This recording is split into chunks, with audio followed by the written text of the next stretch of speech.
একটা সাক্ষাৎকার পড়লাম আর বিস্মিত হলাম। ক্ষমতাকে চাটতে গিয়ে মানুষ কিভাবে নুয়ে পড়ে সেই রূপান্তরের নজির পেলাম। বাংলাদেশের ক্রীড়াঙ্গনে সৈয়দ আশরাফুল হকের নামটা সুপরিচিত।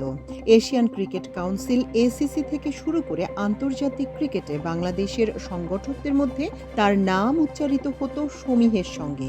নামের আগে যোগ করা হতো তুখোড় সংগঠক। কিন্তু সময়ের স্রোতে অনেক কিছুই বদলে যায়, অনেক মিথ ভেঙে চুরমার হয়ে যায়। সাম্প্রতিক সময়ে টি-20 বিশ্বকাপে ভেন্যু নিয়ে সৃষ্ট জটিলতায় তার মন্তব্য শোনার পর মনে হচ্ছে আমরা বোধহয় আরও এক কিংবদন্তির পতন দেখছি, যিনি বর্তমান বাস্তবতার সঙ্গে নিজের চিন্তার সংযোগ ঘটাতে ব্যর্থ হয়েছেন।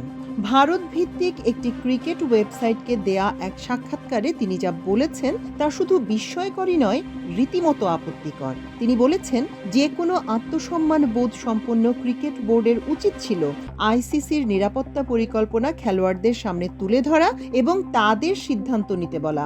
সরকার বা বোর্ড নয়, সিদ্ধান্তটা খেলোয়াড়দের হওয়া উচিত ছিল। তিনি আরও যোগ করেছেন, একটি প্রশ্নবিদ্ধ এজেন্ডা বাস্তবায়নের জন্য খেলোয়াড়দের বিশ্বকাপ খেলার আজন্ম স্বপ্ন থেকে বঞ্চিত করা হচ্ছে। জনাব সৈয়দ হক, আপনি কি সিরিয়াস? আপনি কি আমাদের সঙ্গে কৌতুক করছেন? আপনি কেন মনে করছেন একটা বিশ্বকাপ খেলতে না পারলে বাংলাদেশের ক্রিকেট ধ্বংস হয়ে যাবে? মানছি আমাদের আর্থিক ক্ষতি হবে, র্যাঙ্কিংয়ে ঘাটতি বাড়বে, আইসিসির সঙ্গে সম্পর্কের দূরত্ব তৈরি হবে। নিকট ভবিষ্যতে এই ক্ষতি পুষিয়ে নেওয়া যাবে, কিন্তু একবার গলায় শিকল পড়লে মাথা নুয়ে পড়বে, মেরুদণ্ড বাঁকা হয়ে যাবে। এই বাংলাদেশ কৃতদাস না, সমান মর্যাদা নিয়ে বাঁচতে শিখেছে, সামনের সময় সেভাবেই বাঁচতে চায়। খুব কাছের একজন একটা উদাহরণ দিলেন, সেটা জানাই। ওয়েস্ট ইন্ডিজ দুবার ওয়ানডে বিশ্বকাপ চ্যাম্পিয়ন, দুবারের টি-20 বিশ্বকাপ চ্যাম্পিয়ন। সেই ওয়েস্ট ইন্ডিজ তো 2023 সালের ওয়ানডে বিশ্বকাপে খেলার সুযোগই পায়নি। তাতে কি তাদের ক্রিকেট শেষ হয়ে গেছে? ইতালি 4 বার বিশ্বকাপ ফুটবলে শিরোপা জিতেছে, কিন্তু শেষ 2 বিশ্বকাপে খেলার সুযোগই হয়নি তাদের। এবারের বিশ্বকাপ ফুটবলও মিস করার শঙ্কায় তারা। তাই বলে কি তাদের ফুটবল ধ্বংস হয়ে গেছে? এবার আপনার খেলোয়াড়দের সিদ্ধান্ত নেয়ার তত্ত্বটি খতিয়ে দেখা যাক। একটি রাষ্ট্রের নাগরিক হিসেবে খেলোয়াড়দের নিরাপত্তার দায়ভার কি তাদের নিজেদের? একজন ক্রিকেটার মাঠের 22 গজ বিশেষজ্ঞ, তিনি বর্ডার সিকিউরিটি ইন্টেলিজেন্স রিপোর্ট বা ভূ রাজনীতির বিশ্লেষক নন। পৃথিবীর কোনো সভ্য দেশে কি এমন নজির আছে যে যুদ্ধাবস্থা বা চরম বৈরী ভাবাপন্ন কোনো দেশে খেলতে যাবে কিনা সেই সিদ্ধান্ত রাষ্ট্র বা বোর্ডের বদলে খেলোয়াড়রা নেয়?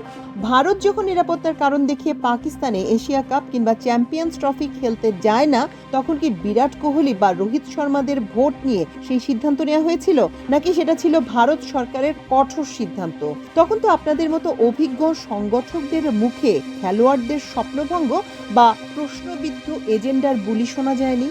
তখন আপনারা সেটাকে দেখেছেন জাতীয় স্বার্থ হিসেবে। আর আজ যখন বাংলাদেশ তার নাগরিকদের জীবনের নিরাপত্তা নিয়ে শঙ্কিত, তখন সেটা হয়ে যায় এজেন্ডা। এই দ্বিমুখী আচরণ কেন? প্রশ্নবিদ্ধ এজেন্ডা বলতে আপনি কি বুঝিয়েছেন? আপনি শীতাতপ নিয়ন্ত্রিত ঘরে বসে বাকি দুনিয়ার সাম্প্রতিক খবর রাখেন না। ভারতের মাটিতে বাংলাদেশি সন্দেহে পিটিয়ে সে দেশেরই নাগরিককে হত্যার ঘটনা এখন আর কোনো গুজব নয়, এটি প্রতিষ্ঠিত সত্য। খোদ ভারতের পত্রিকা জানাচ্ছে, পশ্চিমবঙ্গে জন্ম নেয়া এক মুসলিমকে বাংলাদেশি সন্দেহে পিটিয়ে মারা হয়েছে।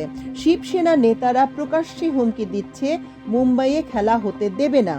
এর চেয়ে বড় আর কি প্রমাণ দরকার যে সেখানে বাংলাদেশিদের জন্য পরিবেশ বিষাক্ত? আপনি কোন বিবেচনায় খেলোয়াড়দের এমন একটি বারুদপূর্ণ পরিস্থিতিতে পাঠিয়ে দেওয়ার কথা ভাববেন? এমন হিংসাত্মক পরিস্থিতিতে বাংলাদেশের সমর্থক এবং সাংবাদিকদের জন্য নিরাপত্তা কোথায়? সবচেয়ে বড় প্রহসন এবং আইনি ভিত্তি হলো মোস্তাফিজুর রহমানের ঘটনাটি। ভারতীয় ক্রিকেট বোর্ড বিসিসিআই নিজেই যখন আইপিএল এর একটি ফ্র্যাঞ্চাইজিকে অর্থাৎ কেকেআরকে নির্দেশ দেয় মোস্তাফিজকে স্কোয়াড থেকে বাদ দেওয়ার, কারণ তারা উগ্রবাদীদের হুমকির মুখে মোস্তাফিজুরের নিরাপত্তা নিশ্চিত করতে পারছে না। এই যখন নিরাপত্তা পরিস্থিতি, তখন আইসিসি বা আপনি কিভাবে আশা করেন যে পুরো বাংলাদেশ দল সেখানে নিরাপদে থাকবে? একটি ফ্র্যাঞ্চাইজি টুর্নামেন্টে একজন খেলোয়াড়ের নিরাপত্তা দিতে যারা ব্যর্থ, তারা বিশ্বকাপের মতো আসরে পুরো বহর সঙ্গে সাংবাদিক এবং সমর্থকদের নিরাপত্তা দেবে, এই আশ্বাস কি হাস্যকর নয়? বিসিবি বা বাংলাদেশ সরকার যখন এই জেনুইন রিস্কের কথা বলছে, তখন সেটাকে এজেন্ডা বলাটা কি আদতে ভারতের লজিস্টিক্স বাঁচানোর এজেন্ডা হয়ে যাচ্ছে না? অনেকে যুক্তি দেখাচ্ছেন আইসিসির স্বাধীন নিরাপত্তা দল নাকি ঝুঁকি দেখেনি। এটি একটি শুভঙ্করের ফাঁকি। আইসিসির এই তথাকথিত স্বাধীন অ্যাসেসমেন্ট কতটা স্বাধীন তা নিয়ে প্রশ্ন তোলার যথেষ্ট অবকাশ আছে। যদি ঝুঁকি নাই থাকবে তবে মোস্তাফিজকে কেন সরানো হলো?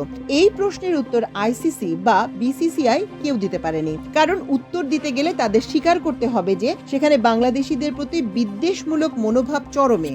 বিশ্বকাপের ভেন্যু বদলে যে যৌক্তিক দাবি বাংলাদেশ তুলেছিল তা পাশ কাটিয়ে লজিস্টিক্স এবং ক্রিকেট বিক্রির বিষয়কে অজুহাত হিসেবে দাঁড় করানো হচ্ছে। বলা হচ্ছে ওয়েস্ট ইন্ডিজের ফ্যানরা টিকিট কেটে ফেলেছে, হোটেল বুকিং হয়ে গেছে, তাই এখন ভেন্যু বদলানো যাবে না। পুরোদস্তর হাস্যকর যুক্তি। মানুষের জীবনের ঝুঁকির থেকে হোটেল বুকিং বা ব্রডকাস্টিং শিডিউল বেশি গুরুত্বপূর্ণ? লজিস্টিক্সের দোহাই দিয়ে জেনুইন রিস্ককে পাশ কাটানো কোনো যুক্তি হতে পারে না। 194 পৃষ্ঠার নিরাপত্তা পরিকল্পনায় যদি খেলোয়াড়দের গ্যারান্টি না থাকে তবে সেই পরিকল্পনার মূল্য কাগজের টুকরোর চেয়ে বেশি কিছু নয়। সৈয়দ আশরাফুল হক এবং তার মতো যারা ভাবছেন যে বয়কট করলে খেলোয়াড়দের কেরিয়ার শেষ হয়ে যাবে তাদের জন্য একটা পাল্টা প্রশ্ন, যদি খেলতে গিয়ে কোনো খেলোয়াড় শারীরিকভাবে লাঞ্ছিত হন বা তার চেয়েও খারাপ কিছু ঘটে তার দায়ভার কি আপনারা নেবেন? 2009 সালে লাহোরে শ্রীলঙ্কা দলের উপর হামলার পর বিশ্ব ক্রিকেট বুঝেছে যে নিরাপত্তার সংখ্যাকে হালকাভাবে দেখার সুযোগ নেই। Better be safe than sorry, এই প্রবাদটি কি আমরা ভুলে গেছি? খেলোয়াড়দের লাইফ টাইম অ্যাম্বিশন বা ক্রিকেট বিশ্বকাপ খেলার স্বপ্নর চেয়ে তাদের জীবন এবং আত্মসম্মান অনেক বেশি মূল্যবান। মাথা নত করে ভয়ের পরিবেশে ক্রিকেট খেলার নাম দেশপ্রেম নয়, সেটা বোকামি। বাংলাদেশ তো বিশ্বকাপ বয়কটের কথা বলেনি, বাংলাদেশ শুধু বলেছে ভেন্যু বদলানো হোক। আমাদের দাবি অত্যন্ত যৌক্তিক এবং মানবিক। শ্রীলঙ্কায় খেলা হলে সমস্যা কোথায়? তারা তো সহ আয়োজক। লজিস্টিক্স বা ক্রিকেট বিক্রি হয়ে যাওয়ার অজুহাত দেখিয়ে মানুষের জীবনকে তুচ্ছ করা হচ্ছে। অতীতেও নিরাপত্তার কারণে শেষ মুহূর্তে ভেন্যু বদলানোর বহু নজির ক্রিকেট বিশ্বে আছে। নিউজিল্যান্ড যখন নিরাপত্তার অজুহাতে পাকিস্তান সফর বাতিল করে মাঠ থেকে ফিরে আসে তখন সেটা হলো প্রফেশনাল সিদ্ধান্ত। ইংল্যান্ড যখন সফর বাতিল করে তখন সেটা নিরাপত্তা প্রোটোকল। আর বাংলাদেশ যখন চোখের সামনে নিজ নাগরিকদের পিটিয়ে মারার দৃশ্য দেখে ভারতে যেতে অস্বীকৃতি জানায় তখন সেটা হয় আবেগ বা রাজনীতি। এই ভণ্ডামি আর কতদিন চলবে? আমাদের ক্রিকেট কূটনীতি নিয়ে অনেক কথা হচ্ছে, বলা হচ্ছে আমরা ব্যর্থ। হ্যাঁ, 14-2 ভোটে হেরে যাওয়াটা হয়তো আমাদের কূটনৈতিক দুর্বলতা। আমরা হয়তো পাকিস্তানের মতো অন্য কোনো দেশকে পাশে পাইনি, কিন্তু নৈতিকতার ভোটে বাংলাদেশ কি হেরেছে? না, বাংলাদেশ একটি দৃষ্টান্ত স্থাপন করেছে। আমরা জানিয়ে দিয়েছি আইসিসির টাকার বস্তা বা ভারতের প্রভাব প্রতিপত্তি আমাদের আত্মসম্মান কিনে নিতে পারে না। আমরা জানিয়ে দিয়েছি আমাদের খেলোয়াড়দের জীবনের মূল্য অন্য যে কোনো দেশের খেলোয়াড়দের চেয়ে কম নয়। সৈয়দ আশরাফুল হকের মতো অভিজ্ঞ সংগঠকরা হয়তো ভুলে গেছেন একটি ক্রিকেট বোর্ড বা সরকারের প্রথম দায়িত্ব তার নাগরিকদের সুরক্ষা নিশ্চিত করা। সংকটের সময়ই মানুষের আসল চেহারা বা চিন্তাধারা বেরিয়ে আসে। জনাব হকের এই মন্তব্য প্রমাণ করে তিনি হয়তো সংগঠক হিসেবে তুখোড় ছিলেন, কিন্তু বর্তমান বাস্তবতার সঙ্গে তার চিন্তার সংযোগ বিচ্ছিন্ন হয়ে গেছে। অথবা হয়তো তিনিও এই পুরনো ঔপনিবেশিক হ্যাংওভারে ভুগছেন যে মাস্টারদের খুশি রাখাটাই মূল এজেন্ডা। তিনি সম্ভবত ভুলে গেছেন বাংলাদেশ এখন আর সেই দেশ নেই যারা শুধু অংশগ্রহণের জন্য ক্রিকেট খেলে। আমরা এখন সম্মানের জন্য খেলি।